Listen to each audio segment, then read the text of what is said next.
comrade workers, attention. Today we celebrate the birthday of the revolution and the 100th anniversary of the Communist Manifesto of Comrade Karl Marx.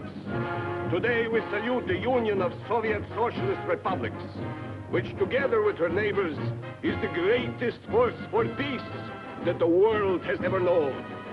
Poland is with us. Czechoslovakia is with us. Germany is with us. China is with us. All over the world, communism is on the march. The people wake from their sleep. The idea of world revolution is no longer a mere dream. The Soviet Union will triumph in peace as it has triumphed in war. We are the strongest nation in the world. We are the friendliest nation in the world. All honor to the Republic and to Marshal Stalin, the father of the Republic. That's enough, Charlie. Kill it.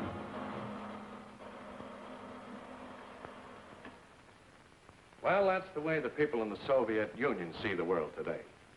But then the Russian people aren't allowed to read books like As We See Russia, written by 25 members of our own club.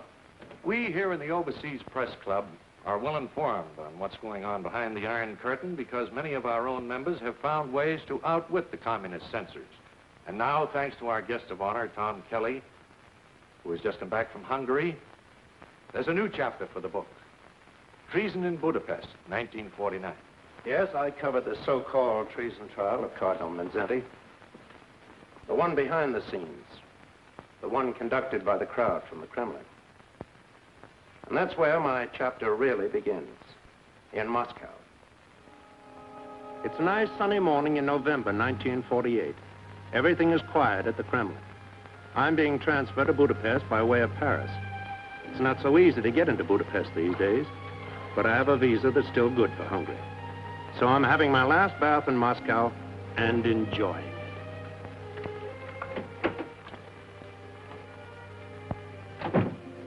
Waiter, leave that tray on the center table and hand me a towel, will you please?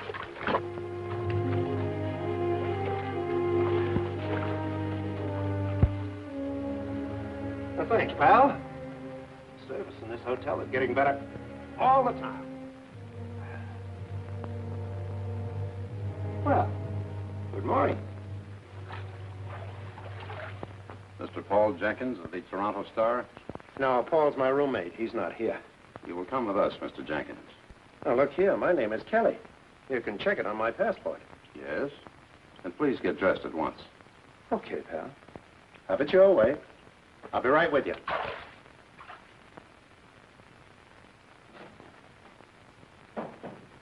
Ah, Mr. Kelly. My apologies. Someone has made an unfortunate mistake. Well, what about Jenkins? He's a nice guy. Mr. Jenkins is returning home tomorrow. We found it advisable to revoke his visa. I guess maybe he's homesick. I see you're leaving for Paris. Uh-huh. Little vacation. You know, wine, women, song. Well, good morning, Mr. Kelly, and have a nice time. Oh, just one thing, Commissar. Yes. You promised to make some inquiries for me about George Polk. Polk? He was covering the guerrilla fighting between the communists and the royalists in Greece. Found dead last May. You said you'd try and get a final report for me on it. Oh, yes. Drowning incident. Most regrettable accident. Accident? With a bullet in his head and his hands and feet tied together with strips of wire? I'm sorry, Mr. Kelly, but the latest report from our embassy says accident. Thank you. Good morning, Commissar.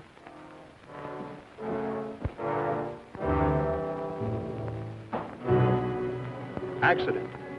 I didn't like the sound of that. I was doing the same kind of job. I might wind up in Budapest just as George Polk did in Greece. But the story looked so hot, I figured it was worth the risk.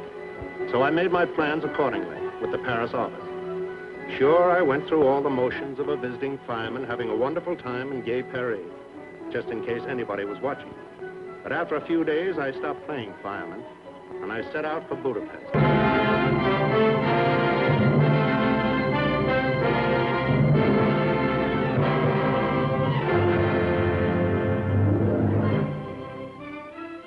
Budapest, where East meets West. And the Blue Danube is something more than a waltz by Johann Strauss. For a moment, it looked as if nothing had happened, as if everything were just the same as it had been when I was here 10 years ago. But everything wasn't the same. The war had left its mark on Budapest, too. And the scars still showed in a lot of places.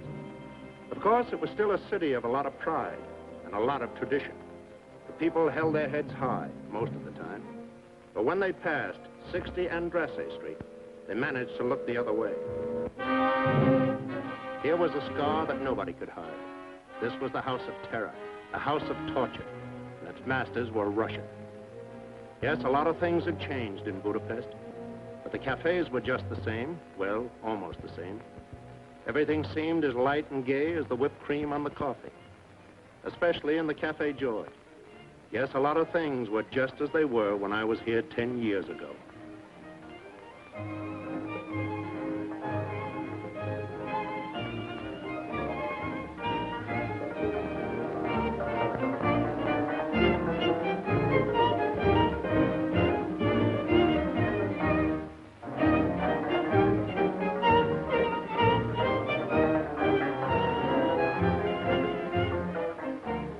Thomas, have some coffee. Same old Sandor, always in character. I've been away 10 years and you act as if it's been 10 minutes. 10 minutes, 10 years. What's the difference? Just a few more ejection slips, that's all. Same old Janusz. Welcome, Mr. Kelly. And if I might make a suggestion, Doctor, I'd like to say that your second act is... You may not make a suggestion. If the doctor would only listen to me. Could be a first-rate playwright like Molnar, instead of a second-rate physician whom nobody wants around. Well, Mr. Kelly, for your dinner, goulash, of course. You always did like that goulash, yes? Well, confidentially, I flew over from Paris just to get the recipe for the goulash. Ah, yes. You always did want that recipe. Well, who knows? Perhaps this time can be arranged. Tell me something, Sandor. Is it just my imagination, or are all the Russians sitting on one side of the room and just the Hungarians on the other? Yes, my friend, that's the way it is in Budapest today. I see. And just where do you sit? Dr. Deshti is the man in the middle. I simply believe in the art of survival. Janos, are you going to make a report of this to the secret police? No, Dr. Deshti. I would be careful about Janos. I don't think he can be trusted. Is there anyone in Budapest today who can be trusted? No one, except me. You ought to be ashamed of yourself, Sander, wasting your time on trash like this. Even if you don't believe in anything anymore, you ought to do better by your characters. They don't stand for anything. It's just an empty play about empty people. I know it is a perfect reflection of me. Sit down, Stephanie. Kelly doesn't approve of me either. Miss Stephanie Varner, Mr. Thomas Kelly. How do you do? Hello. Kelly. We used to sing a song about a man named Kelly in France during the war. Has anybody here seen Kelly? Kelly with the green necktie. Well, I'm not the guy, but I do have a beautiful green tie. I'll wear it for you next time. What brings you to Budapest, Mr. Kelly? I want to find out how the Russians are taking over Budapest. Whatever they're doing, they're being quite legal about it. A couple of years ago, the communists polled only 21% of the vote. Now they're the major party. Control the government, the newspapers, and the schools. How come? The 21% was the last free election. Some changes were inevitable, and not all of them are bad. Some people said the same thing under Hitler. Speaking of Adolf, isn't that a Nazi song they're singing? Yes. We still have a few left. Even... We'll fight forevermore, for we know we are the only trolling ones. If you must play German music, let it at least be German. Let Nazi music stay dead with the Nazis.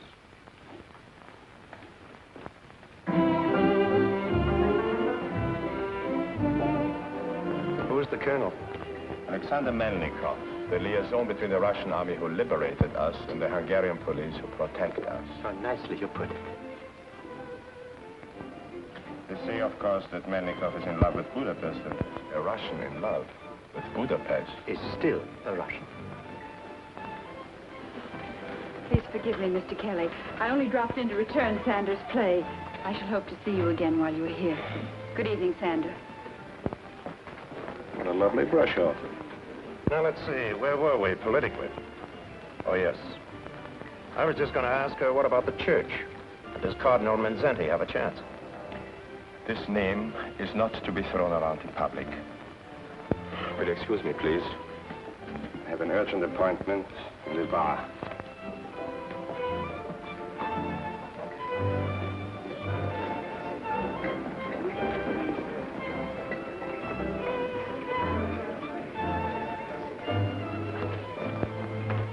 Janos. Yes, sir?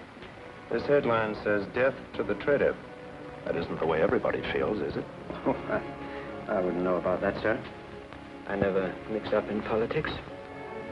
You might ask Miss Warner sometime. She's a music teacher at one of his schools. So they say. Well, that's not only a good suggestion, but it's a good excuse to see her again. Perhaps. Does one compete with the Russian colonel?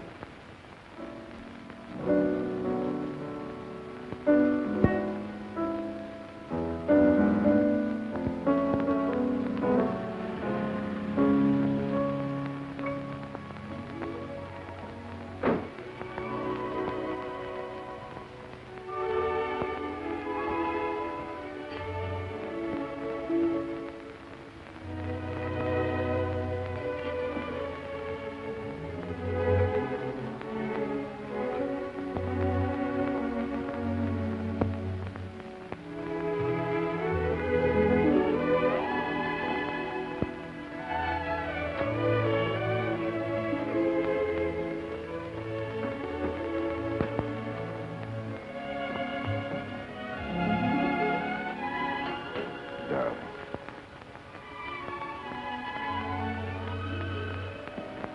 3 whole days, and every one a year. You don't look a minute older. How long must we go on this way? Hiding in the dark, afraid to be seen together in public. Well, not much longer, darling. Everything will work out in time. I have it on excellent authority. In a little while, no one in the Kremlin will care if a Russian officer marries an Hungarian music teacher. And I'm sure if he saw you, Stalin himself would insist upon kissing the bride. Darling, you're wonderful. Who is it, please? Kelly with the green necktie. An American newspaper man. Let him in.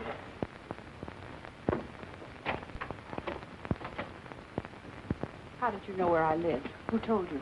A local patriot, but don't hold that against him.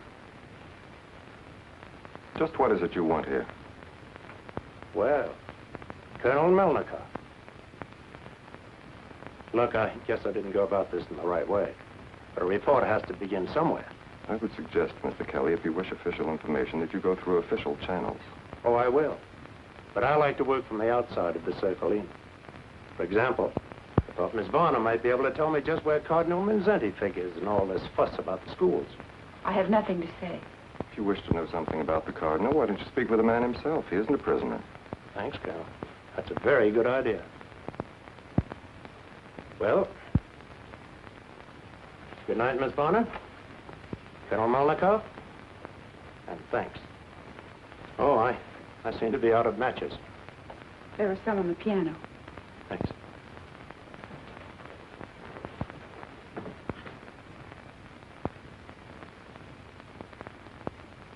French Legion of Honor. Yours, Colonel? No, Miss Varner was a member of the French underground during the war.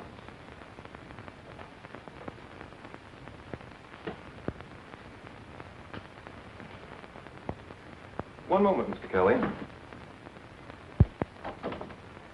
To me, this matter seems to be purely a domestic issue. Why should it concern you and your American newspapers? Or are you a Catholic? No, I'm north about it. But don't you remember, Colonel, the Allies signed a peace treaty with Hungary at the end of the war? Russia was one of the Allies. Well, that treaty guarantees a lot of things, including a little item called personal liberty. And believe me, Colonel, these are days when liberty is everybody's business. Well, so long. I'll be seeing you.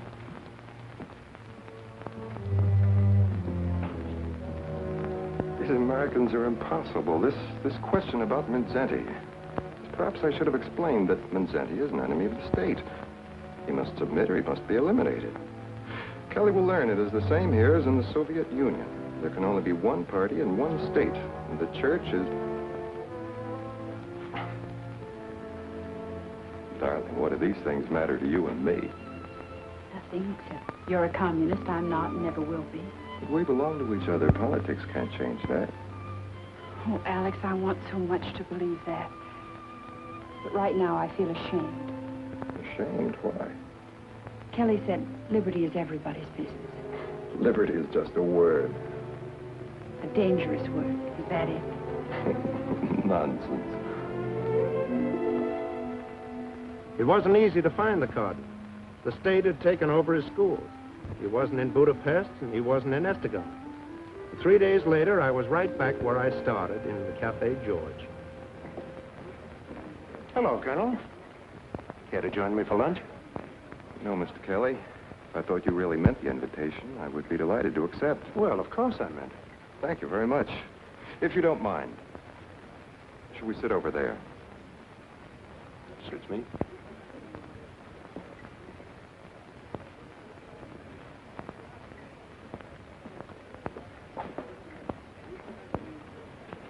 You will please understand, I have no prejudice against Americans. Oh, that's all right. I have no prejudice against Russians. In many respects, we are so much alike. Uh-huh. And so different, too. Tell me, how did you make out with your cardinal?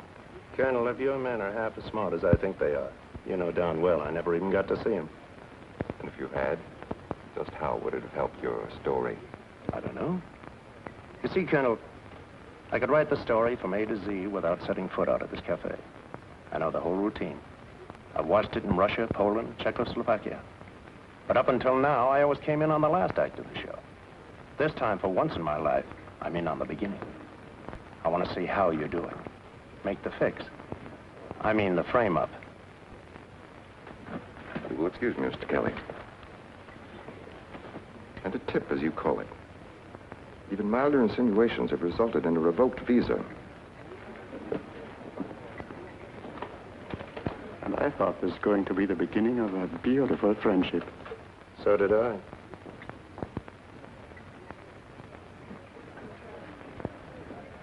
What will it be today? Omelette, souffle? Oh, surprise me. Anything but beef stroganoff. All right. And, please serve it over there. Hello. My apologies for barging in on you the other evening. I'm very glad you did. Thanks. But, how do you figure that? You said something about liberty being everybody's business.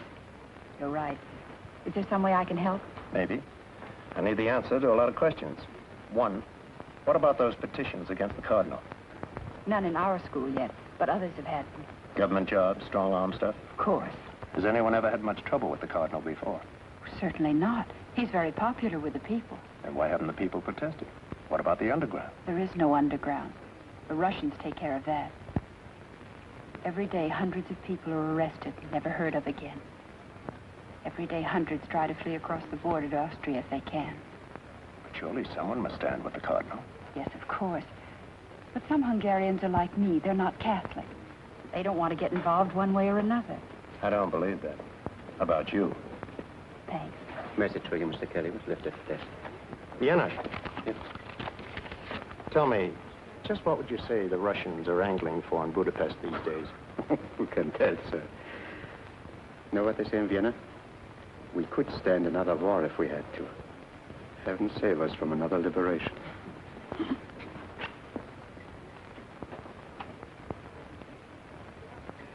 Do you know what that means? I think so.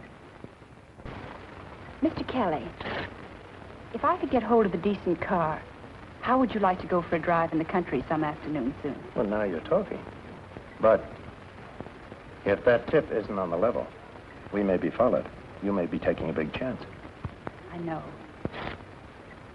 But it's everybody's business now, isn't it? It's quite a ride, all right. This was the Hungary I never knew before.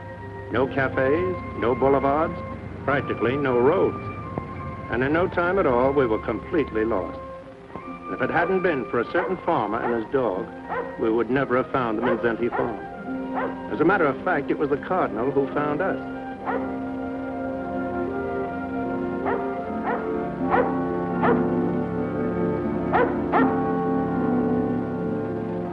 At At first, I didn't recognize him. He looked just like any ordinary farmer. But when I saw his ring, I knew he was the man I was looking for.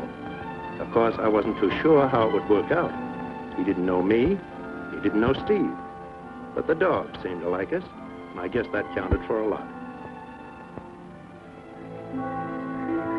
So we went with the Cardinal, and when we met his mother in the vineyard, she insisted that we sit down with her. And suddenly, I felt quite at home. I almost forgot about the questions I wanted to ask. Almost, but not quite. Your Eminence, are you dressed like this because you're in exile? No, no. While I'm here at the farm, I'm a farmer. I just gone you the Cardinal, but I was much happier when you were just a village priest. Yes, I, too, was much happier as a village priest. But I have every reason to believe that when the time is right, the government will regard me only as the Cardinal Primate of Hungary. And be quite prepared to treat me accordingly. Do you mean arrest? They would not dare. Who can tell what these men will dare? The move against the schools is the final move against the church. We had some 5,000 schools in Hungary. 3,000 of them were Catholic. And as long as I am responsible in any degree for these schools, we shall teach there the gospel according to Jesus Christ.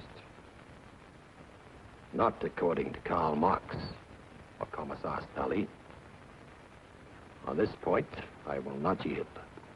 Is there no chance for some compromise, some agreement? What chance is there of agreement between Christ and Antichrist? Do not misunderstand me, Mr. Kelly. I do not condemn our Russian neighbors as a race or as a people. But I do condemn the police state to which they are enslaved. We in Hungary will also be enslaved if we submit to men who owe their allegiance to the Kremlin. One must take a stand somewhere. One must draw a line past which one will not retreat. For myself, I have taken that stand. I have drawn that line. I will not surrender our schools to the domination of the state.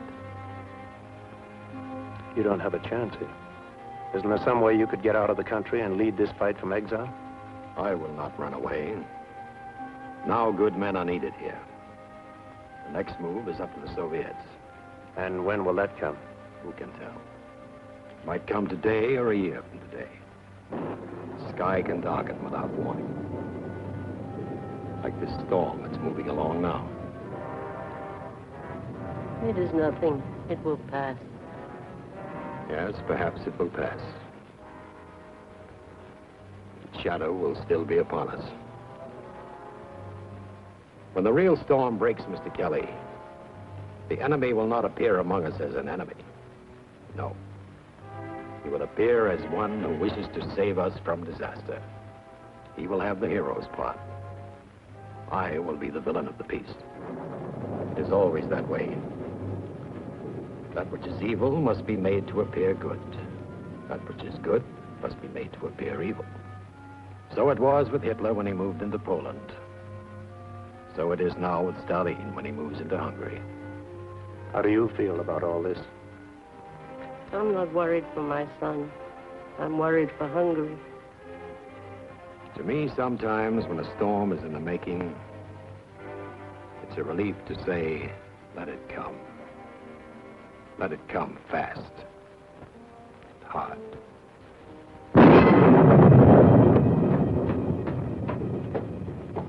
Good night, Tom. I won't say thanks. I wouldn't know how to begin. Don't. The Cardinal has made me feel like a Hungarian again. Good night.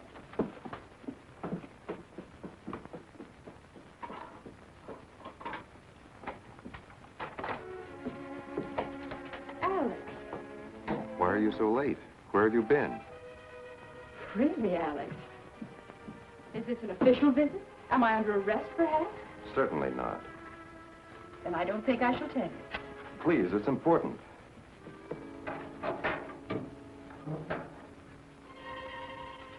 Kelly and I went to visit Cardinal Mindzhenty at his mother's farm. He's truly a remarkable man. I do not understand. Why should you do such a thing? Why should you want to?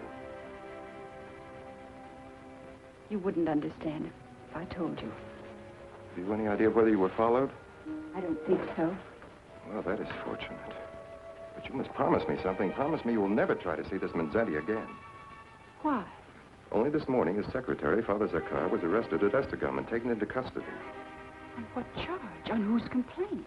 What difference does that make? If he's been arrested, he's certain to be convicted. Darling, Mindzhenty's a traitor, and so are all those who stand with him. I'm afraid for you. Your life is my life. Now, give me your promise. I will not promise. I am a Hungarian, and I can go where I please in my own country. Yes, you are a Hungarian. But you may not go where you please anymore. You're mistaken, Alex. Darling, please face the realities of life. Your country is free in name only. Actually, it is a province of the Soviet Union. I will never admit that. Stephanie, this is no time for sentiment. I know. This is the time to face the realities of life.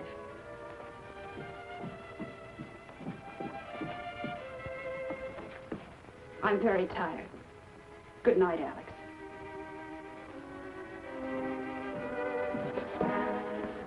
Good night.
Ministry of Education. Miss Varner, this music which you are playing, it is not on the approved list of the Politburo. But it is one of our oldest songs. I learned it when I was a child in school. You will play it no more. I have here a petition in the matter of Josef Mindzhenty. You will sign first, the class will sign after you. A petition? What kind of petition? A petition demanding the arrest of Mindzhenty as a traitor to the state. But the Cardinal is not a traitor. To us, he is a hero. Silence. Do you want to be known as traitors, too? I will give you one more chance. Those who wish to sign may still do so, and I shall be glad to regard them as having volunteered their cooperation. Now, Miss Varner, you will sign first, then your class. No, I will not sign. Don't any of you sign. This woman is a Russian. And why should the Russians tell us what we must do? Oh, I know we are grateful to them for many things. But the war is over now, and they ought to go home. They'll never go home unless we make a firm stand somewhere. All of us. We must draw a line past which there is no retreat. And for me, this petition is that line. I will not sign. I will not ask anyone else to sign. Class is ordered to remain here until I return. Miss Varner, you will come with me.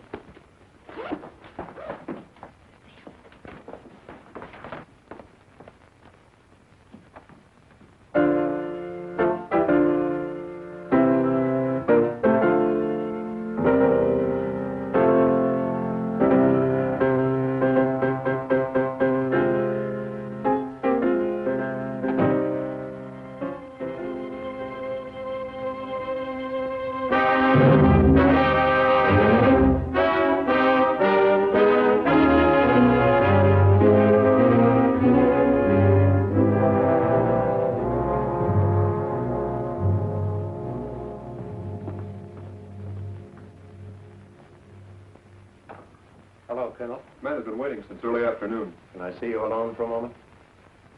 Very well.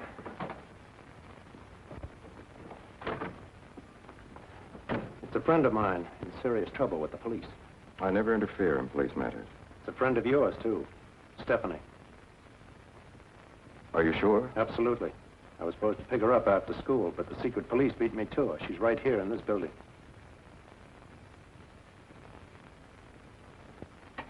Yes, sir. Never mind. Aren't you going to do anything about it? There's nothing I can do. It is not my department. She will be questioned, that is all. NKVD questioning? If Stephanie were my girl, I'd figure out something. You don't understand. Maybe I don't. But are you sure you do?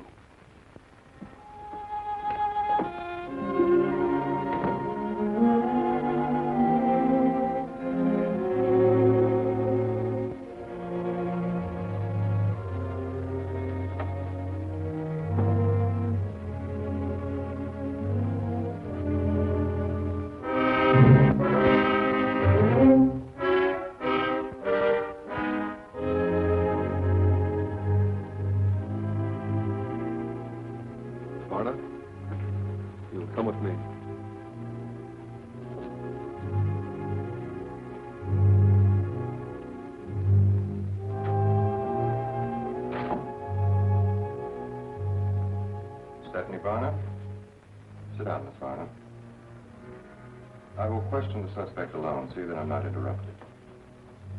Your record leaves much to be explained. Darling, forgive me. Alex. Darling, I begged you not to do anything that might get you What involved. I did so awful. Please, darling, try to forget yesterday. You're leaving Budapest at once. I've arranged a visa. I will not run away. Stephanie, be reasonable. Do you realize it is not safe for us to see each other now? And if you remain here, I may not be able to protect you. Protect me? Were you able to protect me last night? Or this morning? If I tried to help you then, I could do nothing for you now. Please believe me, you must either conform to things as they are in Budapest, or you must leave, now, at once. I must stay. Now is the time when good men are needed here. And women, too. May I go now, Alex? You patriotic little fool.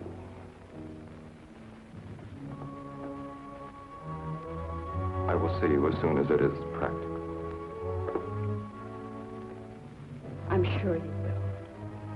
These days, you Russians are highly practical.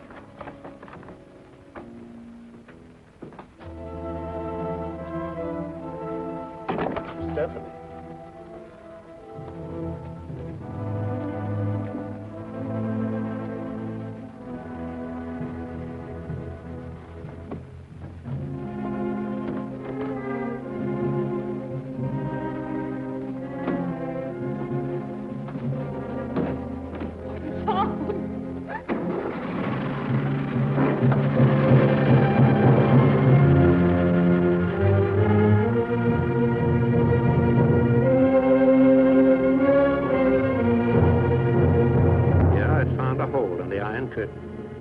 Feeling pretty good about it. Until one afternoon, a few days later. I got a summons to drop in on Colonel Melnikov. I wasn't sure what was on the fire until I stepped inside and a familiar voice said, Ah, Mr. Kelly. Mr. Bela. So nice to see you again. Trust you enjoyed your vacation. Loved it. I live for wine, women, and song. They have come to our attention, Mr. Kelly, certain articles recently appearing in the American newspapers which are, well, vaguely reminiscent of your style. Oh, interesting. Is my byline on them? No. Well, then they can't be mine. My contract calls for my name to appear on every article I write. Oh, I see. And the office is very careful not to violate a contract. Of course. That's all, Mr. Kelly. Thank you. Not at all. Tell me, Mr. Beloff, is there any statement you would care to make on the general situation in Hungary at the present time? I'm only a visitor here. Besides, I make it a point never to interfere in the affairs of a friendly neighbor. Okay, Mr. Beloff, and thank you.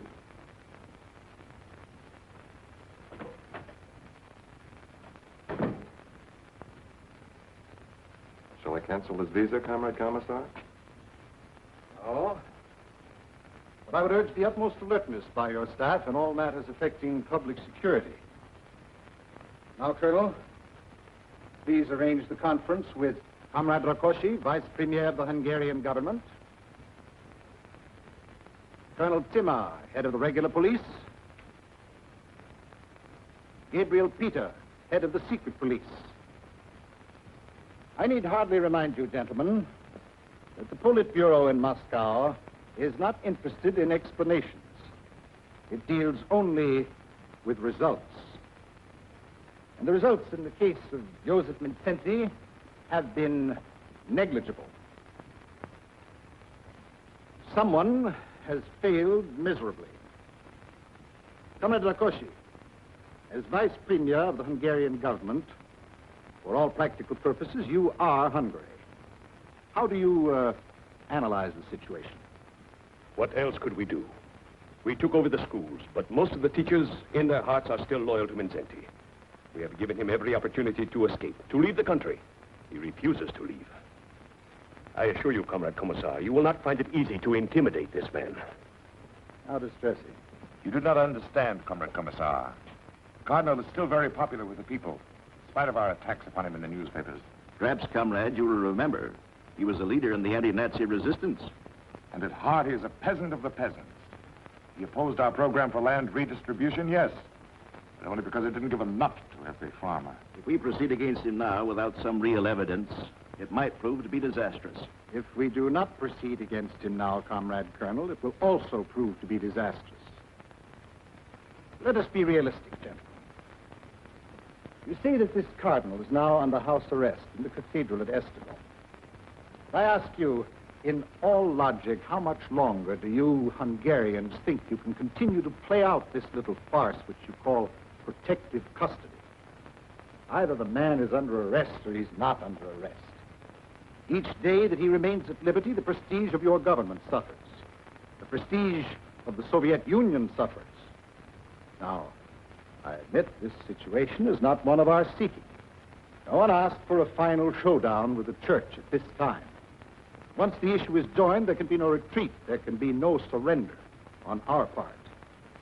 This religion, like all religions, remains the inevitable enemy of the Soviet state and is treated as such. We must destroy this man and the faith that is in him, or he will destroy you. Well, Colonel Timar, what do you suggest? If you put it that way, Comrade Commissar, there's only one answer. Let him be arrested at once for conspiracy against the state. Colonel Peter, do you have a suggestion? I agree with Colonel Timar. Let him be tried by a people's court. And hanged for a traitor. The sooner the better. Excellent suggestion, comrade. But is it enough? It will not serve our purpose to destroy the man and create a hero. We must destroy something more than the mere man himself. We must destroy everything about him. His reputation. Suppose we told the world that he was anti-Semitic.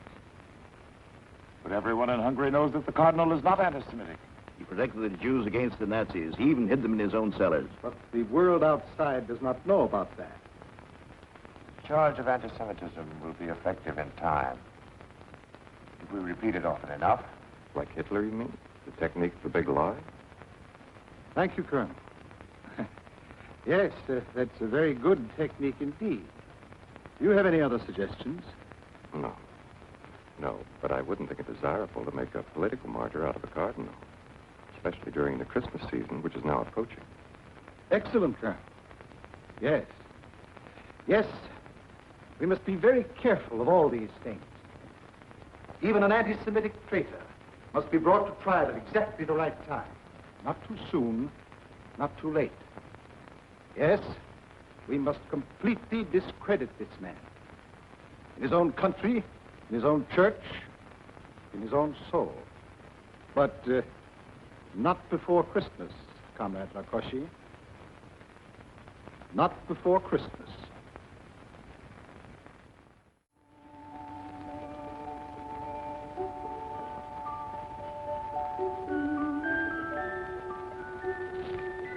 With best wishes from our chef for a very Merry Christmas Eve.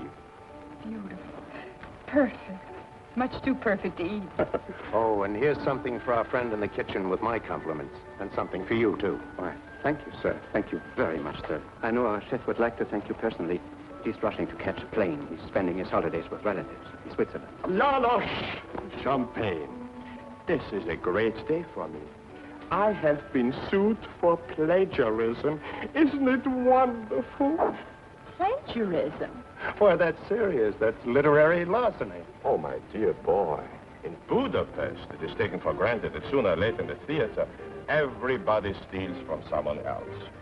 The question at issue is not, did you steal the play from so-and-so? The question is one of good taste. Was the play of so-and-so worth stealing? Did the defendant distinguish between a brilliant playwright and a dull one? I might not write the best plays in the world as yet, but I only remember the best. And my friend, congratulations on those articles. Articles? What articles? The unsigned ones, which have been appearing in American newspapers. Quite daring, quite indiscreet. One wonders how you got the recipe for getting them out of Hungary. To Miss Warner? No. If we are to drink a toast, let us drink to freedom. What kind of odds are they quoting around here on freedom these days? Not half enough, old boy.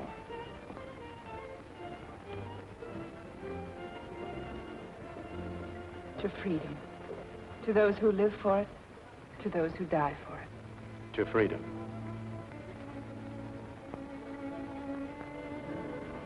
Well, will you excuse me for a moment? I see one of my lawyers is at the bar, and if I play my cards right, who knows? He might even pay for my dinner.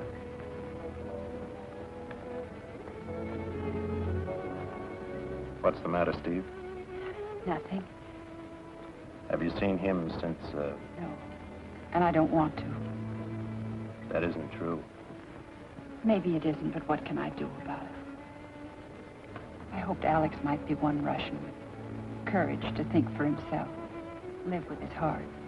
Oh, this is no way to spend Christmas Eve. I have a much better idea. See if you can meet me here in an hour. But don't come if you think you're being followed. What is it? Now, don't ask any questions. It'll take your mind off things. All right, Tom. Thanks. Forget it. Take extra good care of yourself, Janusz. Oh, I will, sir. And you might wrap up that cake. I may want to take it with me.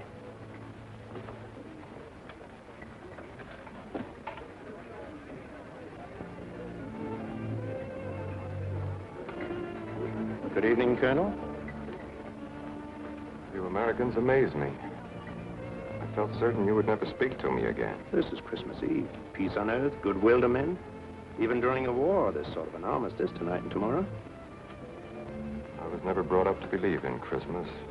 In my country, the party... So let's forget politics for one night. Is there any way you and I could take a nice little walk without being tailed by one of your boys? I'll meet you outside. We can talk in my car. Okay. You don't want to walk? We'll ride.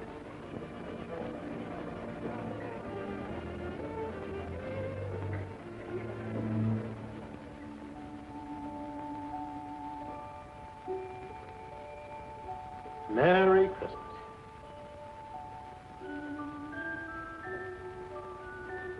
What a beautiful cake. Like a wonderful toy that you remember as a child. The kind of toy that always belonged to someone else. I thought you were trying to forget. Oh, sometimes it's better to forget. Tonight I remember too well. When the Nazis took Kharkov, I lost everything that I held dear. My mother, my father, my brothers died in the street fighting. My sister and her 2 children were kidnapped and exterminated in the Hitler gas wagon. The world forgets these things. Because as a rule, it's better to forget horror than to remember it. But I do not forget. Funny, isn't it? We both fought to turn the Nazis back. So did I. We won that battle together. But now we have to go underground. in a borrowed cellar to eat Christmas cake together. How do you figure that out, Alex? Sometimes there are difficulties between countries that do not exist between individuals. Well, good night, all. I'm going up on a roof and see if Santa Claus can break through the iron curtain and get down a few chimneys. Good night, Tom. Oh. Blow out the other candle when I get to the top of the steps. There's not supposed to be any light down here. For the mice. Merry Christmas. Merry Christmas, Kelly. Thanks. Merry Christmas. Individuals.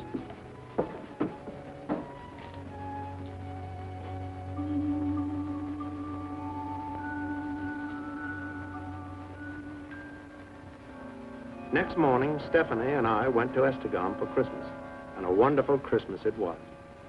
We got there in time for High Mass.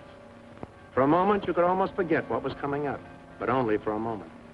When I took a look at the guards, I knew they hadn't come to pray. I knew this was the end of the road, and so did the Cardinal and everyone else in that church.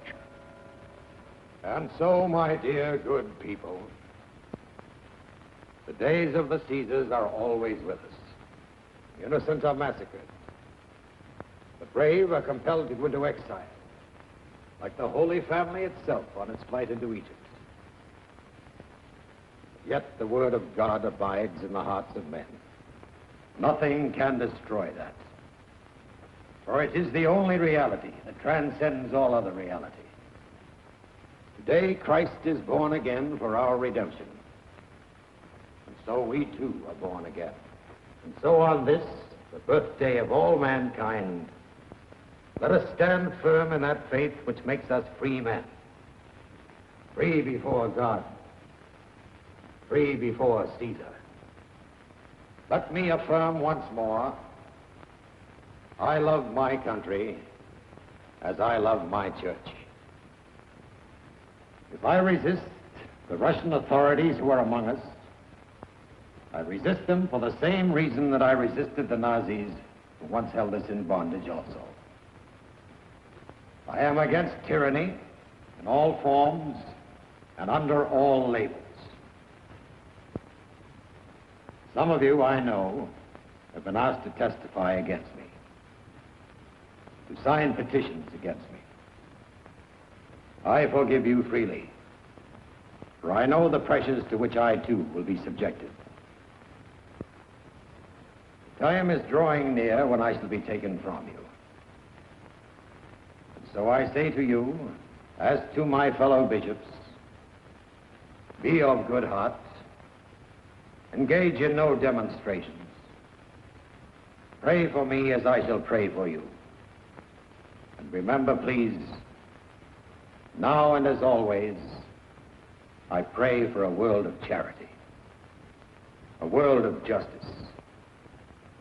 I pray for my accusers, as I pray for you, my own people. And today, on his birthday, may God be with you, and all the days of your lives.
Have you had word from your secretary, Father Zorkov? No word, Mother. They will torture him, of course. They will tell the world that he has confessed to all kinds of things. Yes, they will say that he has confessed. It's always the way. And the world will never know for sure what a good young man he really is.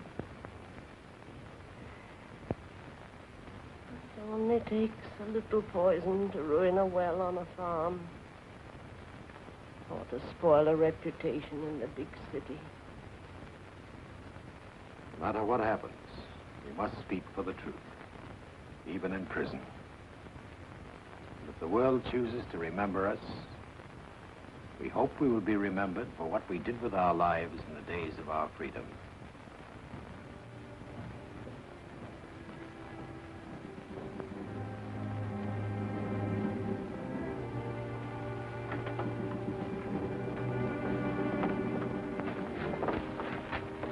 It's my duty to announce that you're under arrest. So it has come at last.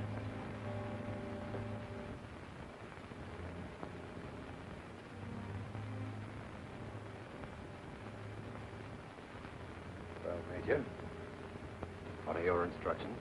You're to come with us at once, but you're to change to street clothes. Street clothes? Yes, this is not a religious procession. There must be no public demonstration. My son. Now, Mother, what is there to fear? All these years I've given my life to God. If they choose to take it now, they will only discover that it is already spoken for.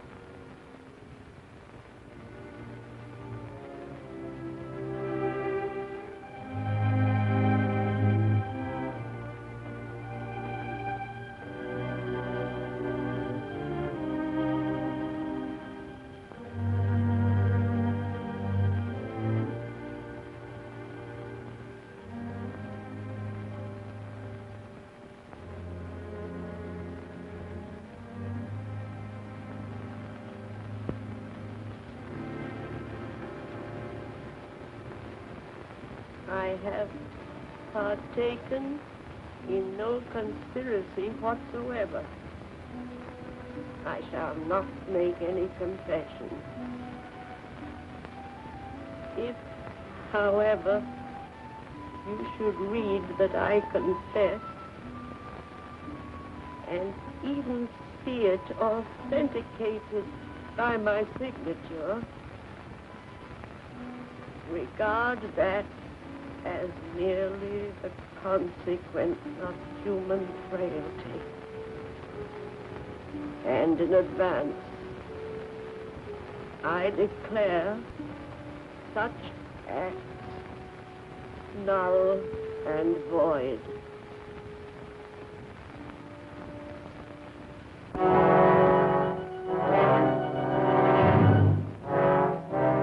And so the real trial began. The trial that nobody ever heard about. Tell us again, when did you first begin to conspire against the Hungarian state? I have not conspired against the Hungarian state. But you have refused to cooperate with the government, have you not? I have refused to cooperate with those who have taken over the government. Ah, then you admit that you are guilty of treason, is that I it? deny that I am guilty of treason. I say it is the present government that is guilty of treason. Can the government be guilty of treason? This is not the true government of Hungary. It is a Russian government, appointed to office by Russian commissars, kept in office by the power of the Russian army. Answer the question. Can the government be guilty of treason? Yes, the government can be guilty of treason. Treason to God, treason to Hungary, treason to humanity. You've always been against the government, is it not so? I have always been against tyranny wherever I found it. How many times have you been confined to jail? 3. First in 1919. As a young priest, I opposed the administration of the dictator Bela Kun. You will refrain from referring to the name of Bela Kun, the Trotskyite. 1944, as a bishop, I spoke out against the cruelties of the Nazi occupation. I found myself again confined to prison. Today, as a cardinal, I find myself in prison once more. Only this time. What is your real name, the name you were born with? My family name is Pem. A German name, is it not? Yes. The name is of German origin. When did you change your name to Mindzhenty? When the Nazis first occupied Hungary. Why? Why did you change your name? Were you ashamed of it? No. It's a German name. I wanted no favors at the hands of the Nazis. So I took a Hungarian name. I took the name of the village in which I was born. Mindzhenty. Why are you against the Jews? I am not against the Jews. I have suffered with them. I have worked with them. I regard them as my brothers. You are working for the return of the monarchy in Hungary, are you not? I am not working for the return of the monarchy in Hungary. Why did you speculate in the black market with American money? I did not speculate on the black market. I bought clothing and food for the poor, with the specific approval of the government. You're working with the Pope to bring the whole world to war with Russia, are you not? That is not true. The Pope prays for peace. He works for peace. But you have an allegiance to the Pope, is it not so? Yes. Matter spiritual, I have an allegiance to the Pope. As between your allegiance to the Pope and your allegiance to Hungary, which would you say is the greater? I do not have to choose between my God and my country. I find it quite simple to love the one without betraying the other.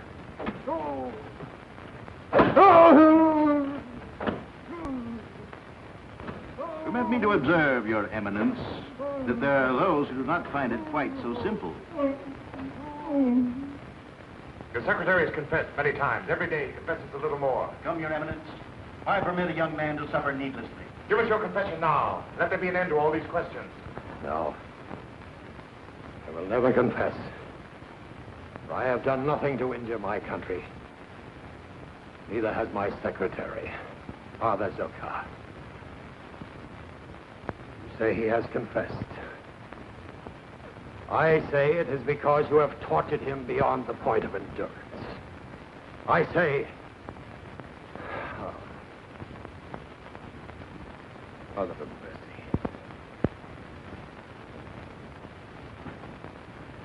Have mercy on us all. You see, Comrade Commissar, it is not so easy. We've had the Cardinal on his feet ever since he was arrested. Secretary will confess to anything. Cardinal will confess to nothing. Then we must find those whose testimony will support that of the Secretary. Arrest everyone who has had any dealings with the Cardinal in the past month. And for His Eminence? For His Eminence, I think we need special medical attention. Very special. I just don't believe it. They say here that the Cardinal has confessed to the crime of treason against the state. What do you expect, my dear? Our Russian friends are very efficient in these matters. You said it. If they arrest a man, he either confesses or is never heard of again. That'll be all, I think. Oh, by the way, where's Janusz? Janusz is not working tonight, sir. That's strange. Wasn't here last night either. Tell me, Thomas, why do you Americans make so much trouble for yourselves? Why do you not accept life as it is? If a certain matter is fait accompli, then it is fait accompli. Is it accompli? Where do we go from here? Does the Cardinal fall out of a window in a high building like Jan Masaryk in Prague? Is he found in the Danube some morning with a suicide note in his hand? Or does he get a fancy-dress trial like so many of the ones I covered in Russia? The kind where nobody ever pleads not guilty. I admire your power of analysis, but at the moment I'm more concerned about the state of your health. Don't worry, Sandra. Never felt better. But thanks for the warning. Good night, Steve. Good night, Tom. See you in the morning. At 10. Excuse me, sir. You were inquiring about Janusz. That's right. I have found out for you where he lives. On the other side of town, somewhere at the end of Avenue Onion. Thanks, friend. I may want to send him an old Christmas card. This doesn't make sense. It isn't credible. If His Eminence has been meddling in politics, he has to take his chances, just like anyone else. Meddling? The Russians are doing the meddling. They have stolen a whole country from us, and what do? We sit around in the cafes as if nothing had happened. We drink our coffee, read our newspapers, and wonder whether the Cardinal was a little out of line here and there. Maybe more of us should be out of line with him. A few people would just stand together. They probably disappear separately. If I may say so, Stephanie, I'm afraid you're much too impressed with Kelly. And your acceptance of even temporary employment as secretary is most indiscreet. Kelly is a very courageous man. Perhaps so. But he's a very bad reporter. The first duty of a good reporter is to survive long enough to tell the whole story. And I doubt that Kelly will. Are you trying to tell me something, Sander? I only know what I overheard. Certain steps have been taken, even though unofficial. When? How do I know? If I were Kelly, I wouldn't want to be alone, especially not tonight.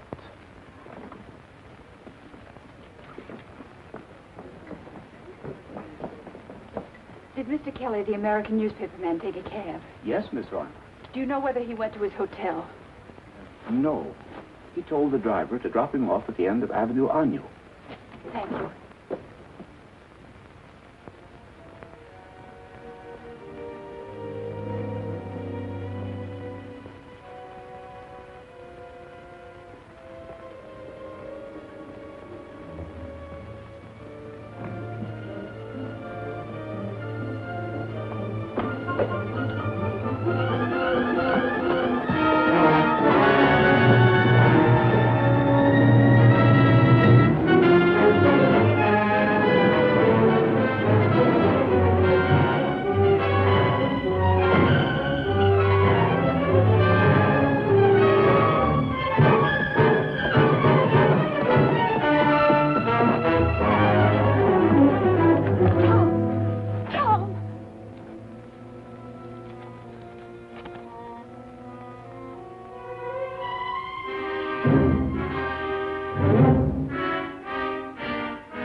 Call for Tom. No one knew whether he would pull through or not. But the doctors were trying to put him together again, as best they could.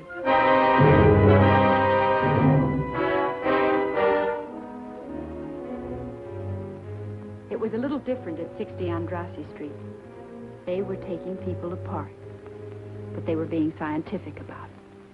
The medical reports on the examination of the Cardinal speak for themselves, Comrade Commissar. He will not confess. He will not yield in any degree. He must confess. He must yield. Very well, but there are limits past which we cannot go if the prisoner is to be able to stand trial. In Russia, we have no difficulty with such matters. Be reasonable, Comrade Commissar. These confessions take time, even under torture. But there is no time. Public trial must be scheduled without delay. It will not be easy. The night His Eminence was arrested, he wrote a personal letter warning people not to believe any confession that might be attributed to him once he was under arrest. Even if His Eminence should confess in time, how are we to explain this document in his own handwriting? Simple.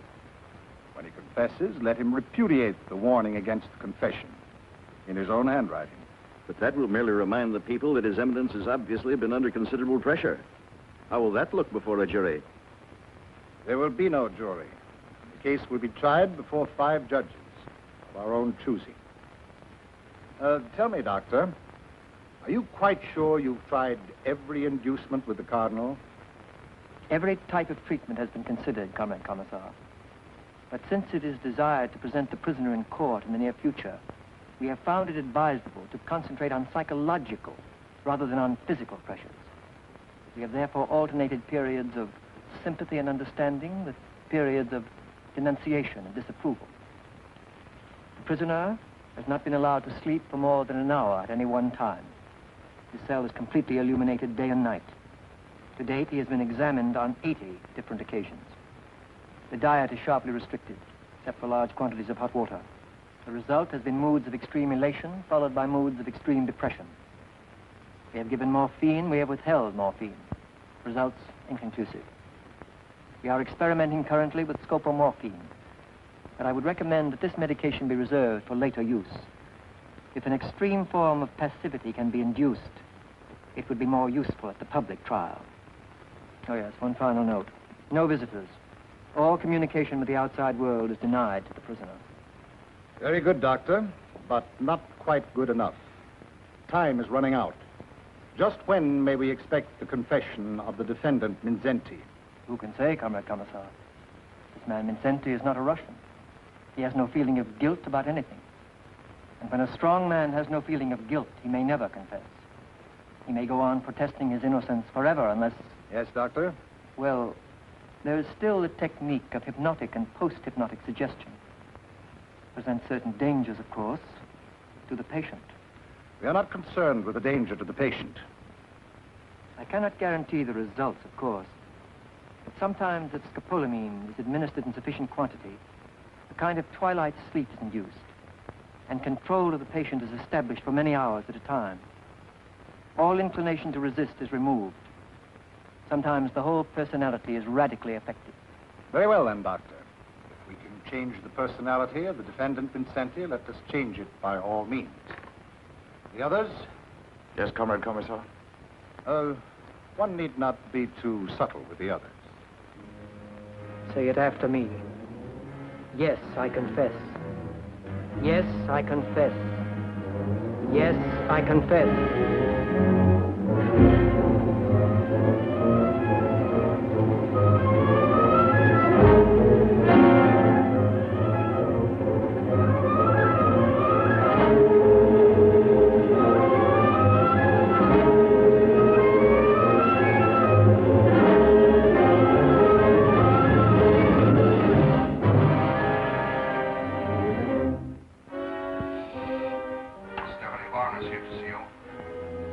Have her come in.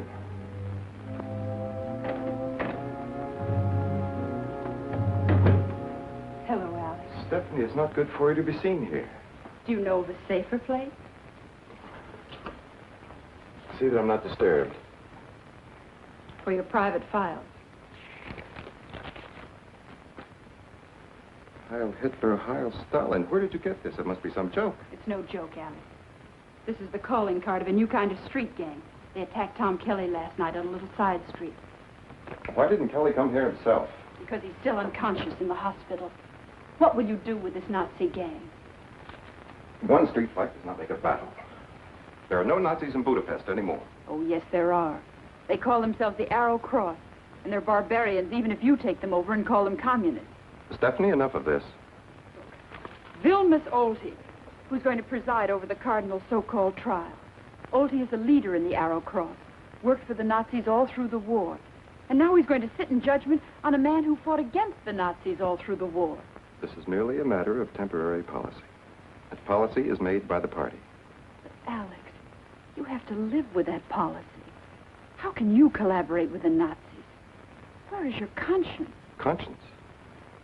If you mean personal responsibility, all responsibility is in the party. And the party, through the Politburo, is the sum total of everything we are. And the party can do no wrong? The party can do no wrong. Then all the Russians who died to stop Hitler have died in vain. Because Hitler lives on in you and every other Russian that plays the game the way that Hitler played it.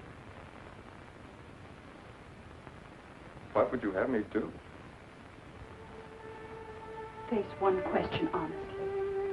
Are you living for yourself, or are you living for the 14 men who rule in the Kremlin? A Russian must either live for them or die for them. There is no choice. You're wrong, my darling. There's always a choice.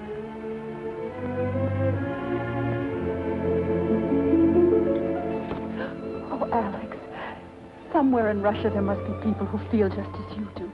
Thousands of them, millions of them. Oh, I know there's no such thing as an underground in Russia, but maybe it's time someone started one. Maybe a person-to-person relay system that tells the people the truth about what's going on in Hungary and the rest of the world. Don't you see, darling? There's our choice. Oh, I know it wouldn't be a very long life, but it would be a wonderful one while it lasted. We'd have something to live for, and when the time came, we'd have something to die for, too. Do I intrude, Comrade Colonel? Not at all. I've just finished my questioning of the suspect. Lieutenant, you will take Miss Varn into custody at once. Remand her for further examination. Charges, espionage, and treason. Well, congratulations, Colonel. Secret police have had this woman under surveillance for quite some time. There is no choice. Heil Hitler, Heil Stalin.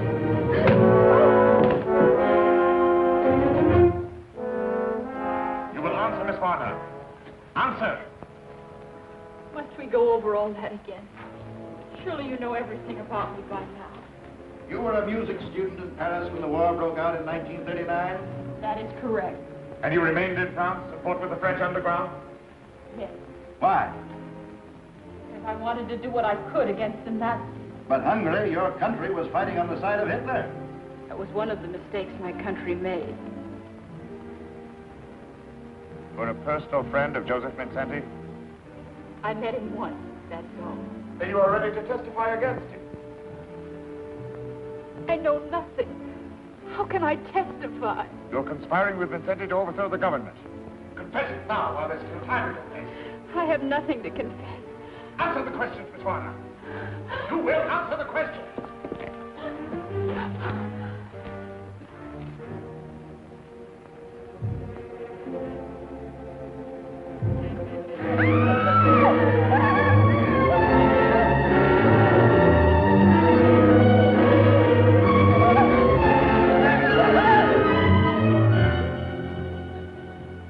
For the last time, Miss Warner, are you prepared to testify against Cardinal Mindzhenty?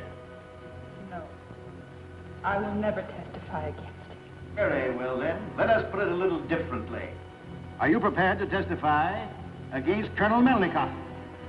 You were acquainted with Colonel Melnikov, were you not? As a matter of fact, you were in love with him. You deny this? Well, what do you say, Miss Warner? Just what did Colonel Melnikov mean to you? Nothing, nothing. Confess, Miss Warner, while there's still time. I will not confess. I have committed no crime against the state. Yes, I was in love with Colonel Melnikov. But is it an act of treason to fall in love? Doesn't matter now. He has made his choice. I have made mine. Long live Hungary.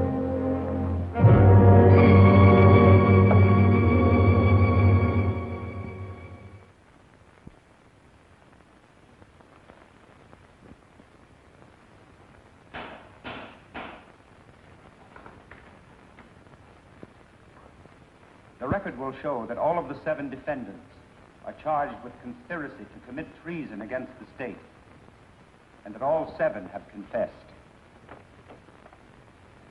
Father Nodge, Prince Esterhazy, Father Zakar, Laszlo Todt, Father Ishbanki, Professor Voronoi, and the chief conspirator, Josef Mindzhenty. There remains for this court only the problem of determining the degree of guilt for each of the defendants. And for the defendant Mindzhenty, the state prosecutor asks the penalty of death. In his own behalf, the defendant Mindzhenty submits to the court the following statement. In his own handwriting, I wish to lessen the present tension and voluntarily admit that, in principle, I committed the acts in the indictment. After 35 days of constant meditation, I consider that an agreement between church and state is necessary. I hereby willingly declare, free of pressure, that I am willing to withdraw from the exercise of my duties as cardinal for a time. The prisoner may rise and address the court. The prisoner may rise and address the court.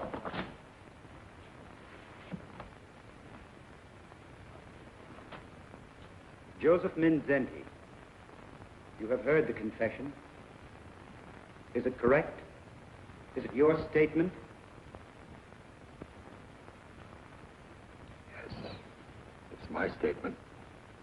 And in your handwriting? Yes, handwriting is my own. Made willingly and without pressure.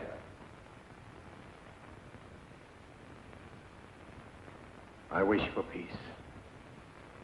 Peace for my church.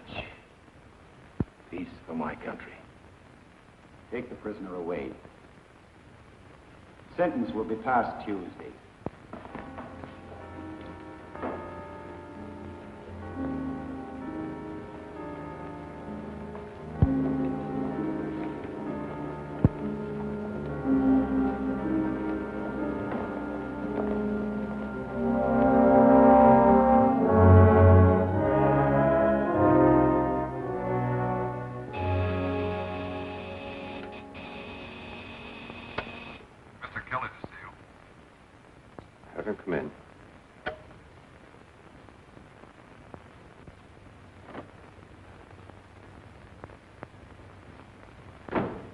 Where's Stephanie? I have no idea. Look, Alex, this is a girl you loved, and she hasn't been seen since the afternoon she came here to see you. If you have not already made arrangements to leave Budapest, I would suggest that you do so at the first opportunity. I'm not leaving Budapest until I get the whole story of what's been going on here. The trial was well covered by the press. The trial was well covered by a select group of local correspondents who never had a chance to speak with the Cardinal. There were 2 American newspapermen present. Why don't you talk with them? I have. I refused to sign your statement saying there was no censorship.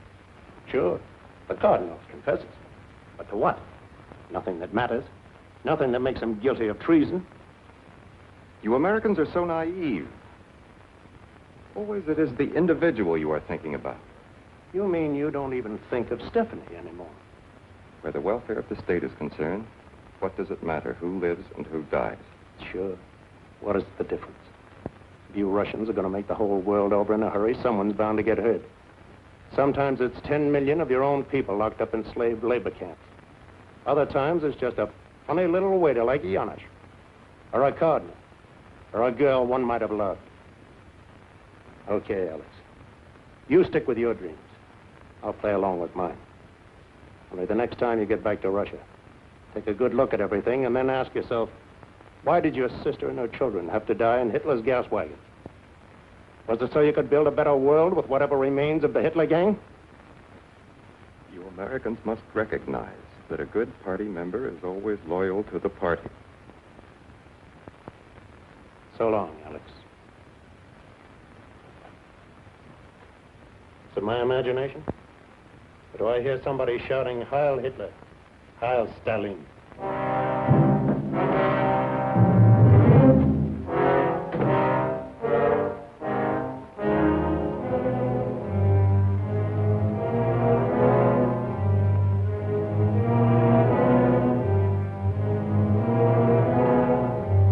When they got around to passing sentence on the Cardinal, Alex wasn't in court. He was in Stephanie's apartment, trying to live over the memories of a girl he had not been able to protect.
Requests a statement from the defendant, Josef Mindzhenty.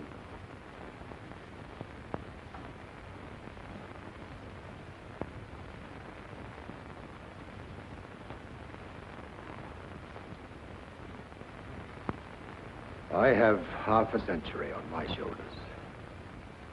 Half a century of definite education and principles.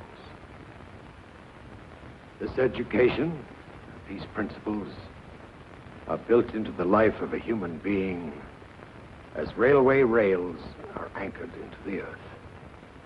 This explains a lot of things. For more than 40 days, I have been before the police and the court. They ask me, and I answer.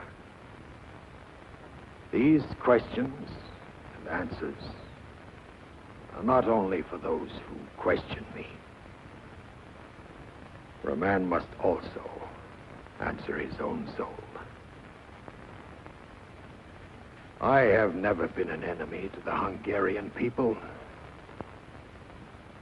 I have no quarrel with the workers, the peasants, to whom I and my family belong. This morning I prayed to my Lord. I asked for peace.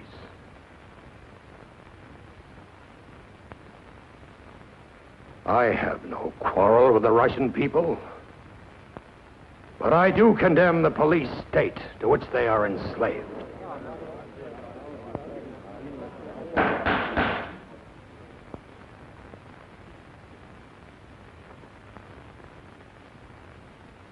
Peace. Not tomorrow. Not in the distant future. Peace in our time. Josef Mindzhenty, you are sentenced to imprisonment for the remainder of your natural life. Peace.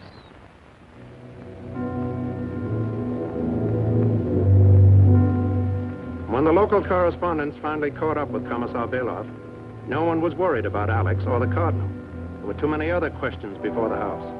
All over the world, communist leaders were saying they would fight on the side of Russia in the event of another war. Well, how about it, Commissar? Does that mean peace or war? But believe me, gentlemen, Russia wants only peace. Russia wants peace at all times. Good morning, gentlemen.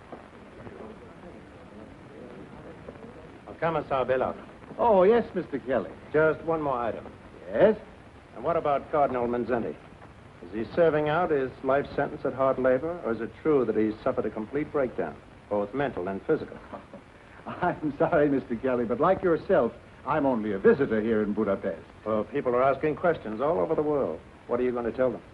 What are you going to tell the United Nations about all this? Why, Mr. Kelly, we're going to tell the United Nations precisely what I've told you. The Soviet Union is not concerned in the domestic policies of the Hungarian government. Neither, I trust, is the United Nations. Good morning, Mr. Kelly. This is where I came in. Budapest, where East meets West, and the Blue Danube is something more than a waltz by Johann Strauss. I had the story about Stephanie, because I knew what no record meant.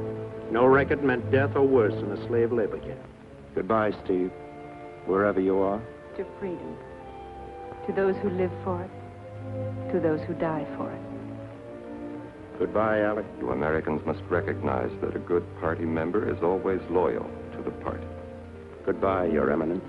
Now and as always, I pray for a world of peace. A world of charity. A world of justice. Someday, if we could ever get through to the Russian people, things might be different. But right now, the only people who are getting through to anybody are the Soviets. But don't worry, we're blocking them in a lot of places. We turned them back in France and Italy with the Marshall Plan. We stopped them cold in Berlin with the airlift. Oh, I know they're still gambling on Germany, and Austria, China, and India. But between you and me, I think they'd still settle for peace rather than war. But if you want peace with the Russian bear, take it from me. You can't let him walk all over. If he steps on you, you've got to yell. And keep on yelling about a lot of things. And one of them is a man named Mindzhenty. Another is Loyash Ordas, the Lutheran bishop, Budapest, who still hasn't been heard. Then there's the little matter of the 14 Protestant ministers who are still in jail in Bulgaria. You see, the way I look at it, we're living in a time when liberty is everybody's business. And either there's liberty for everyone, or there's no liberty at all.